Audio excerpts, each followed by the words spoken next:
Alright, getting ready to change the oils and filters on my 2014 Buick Encore.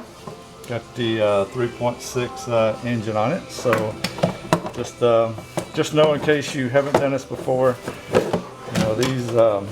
Excuse me, I'm having fun with the light. These engines require this DEXOS engine oil. Just be sure that whatever oil you use has that information on it that it is compatible, especially if it's under warranty.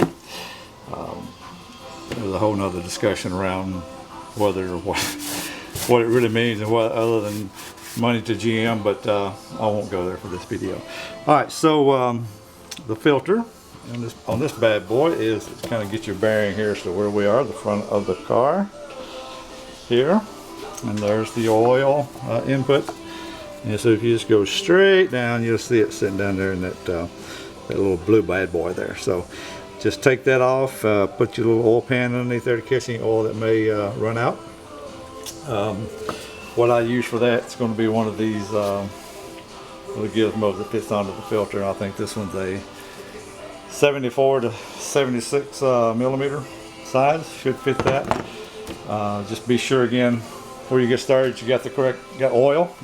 I am going to run full synthetic. I don't know if it calls for a mixture or take either one, but I'm going to run the full synthetic 530, and there's the little DEXOS lasting that I was talking to you about. Takes a little over 5.5. It takes over 5. It takes 5.5, maybe 6 quarts. So I've got enough to get through that. Be sure you have that. Be sure you have a filter. I am going to. I'm just a Wix filter person. Use it on all my cars. Have for a long time. To me, it's probably the premier filter out there today. Again, if not the best, it's certainly one of the best. But that's entirely up to you what you want to put in your car. It's an engine, automobile engine, and they go through a tremendous amount of heat.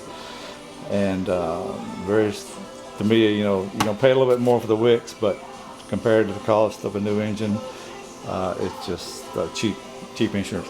We'll also get into, I'm gonna change the air filter. Again, I'm using Wix for that. And Wix here on the air filter, this is the cabin filter. I'm gonna also be changing that, and that's the one that filters out the air condition air before it comes in. It goes in behind the glove compartment. I'll show you how to do that. Also, I'll show you how to reset the engine oil life filter on the computer when we get to that point, because this has and the computer does try to keep up with your engine oil life and give you some idea as to when it needs to be replaced. And then show you here shortly how to get the the drain plug on the carrier. I believe it's a 15 millimeter, by the way. And so let me just show you real. Whoa, sorry about that. Show you real quick where the how to get to that drain plug under here. You probably can't see it because it's too dark, but I'll try my best to show you. It is right here. So if you got the wheels right there, just come straight across, and a little open spot here to work on it. And I do believe that is. I believe that is a 15 millimeter. Okay, so you'll definitely want here to catch your. I've got my car jacked up just because it's a little bit easier for me to get under here. Alrighty, got the working on getting the filter off, trying to get where you can see. Don't know if that's going to be possible or not, but feel like you can see my blue glove is about all you're going to be able to see. Alright, so just unscrewing that. And he's coming out of there now. Trying to get it out of there without making any more of a mess than we already have. Okay, there we go. Got the bad boy out of there. So we'll just be going back in there with it here shortly. Alright, one thing that I have always done since forever is when I put on a new filter, is I always put a little bit of the old oil, just kind of put it around the filter. Whether it helps or not, I don't know, but again, it's something somebody told me when I was eons ago. Oh, sorry, couldn't really see that, could you? So I just put a little oil around that to kind of help seal it. Another thing I'll tell you that I always do, when you take off the filter, just make dang sure that that rubber gasket is still there. I had one time on another vehicle that that rubber gasket stayed behind on the engine, and I didn't catch it until after I got it all back together and started it up, and lo and behold, there was oil flying everywhere, as you can imagine. So had to take it off and redo it, and found the filter that was still stuck on the engine block. So just make sure that guy comes off with the filter when you do this. The other thing is you can just hand tighten this. There's no need to really crank it down. You know, you want it tight enough that it doesn't leak, but not tight enough that as the engine heats up that it creates you any problems, you know, by busting anything in the seal area. But so just kind of a word of caution there. Get it good and tight, but not don't crank it down. Let the filter do its job. I mean, let the seal do its job, and it'll make a good connection for you in there. All right, so that's about it on the filter piece. I'll just put it in, and we'll go from there. Back in the old days when they put these things where they were much more accessible and they were more 90 degrees up like this, I would actually, and if you have a car like that, I don't seem to find them anymore, actually put some oil in the filter before you screw it on, just to kind of help the pressure to stabilize a whole lot quicker. You know, your pressure when you start it back up, it just makes things a little quicker and just gets oil in there quicker and gets some of the air out. But again, with these things laying sideways like this or upside down or whatever, there's just no way to do that anymore. So, all right. Thank you. I'll be back here shortly as we get up under it and take the oil out of the pan.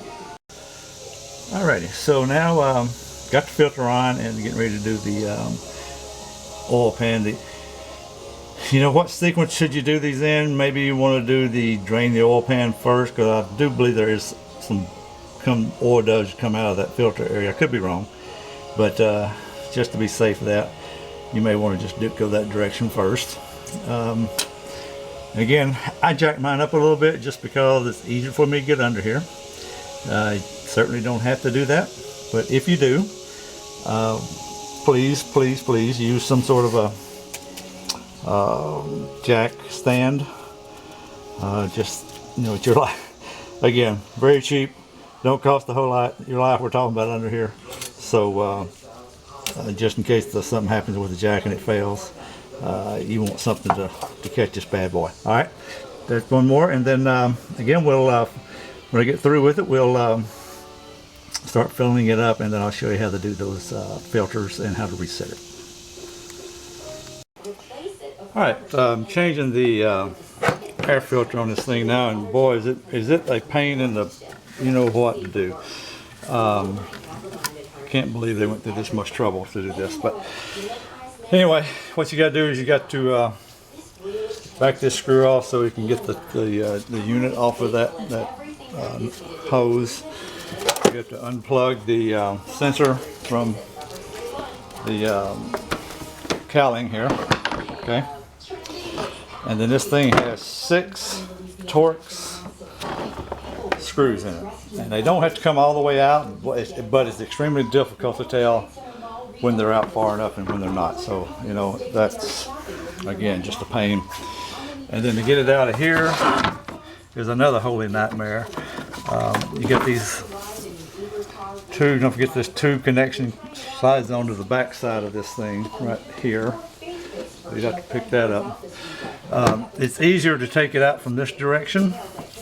Get this up first and then come out here, because I tried to pull it up from here first on this side and then pull it out, but this piece here wants to get hung on this, and you don't have a lot of play here, as you can see, to get that out of there. So anyway, take it up from here. This is going to move around on you, push it around, and lo and behold, there it is. Doesn't look that bad, but again, it's a couple years old. Got some dirt up there that I can see. You can kind of see it, the dirty part. So they recommend to change them at least their oil change, but you know, I doing my first oil change that I have done, and first couple of years the dealer took care of the oil changes.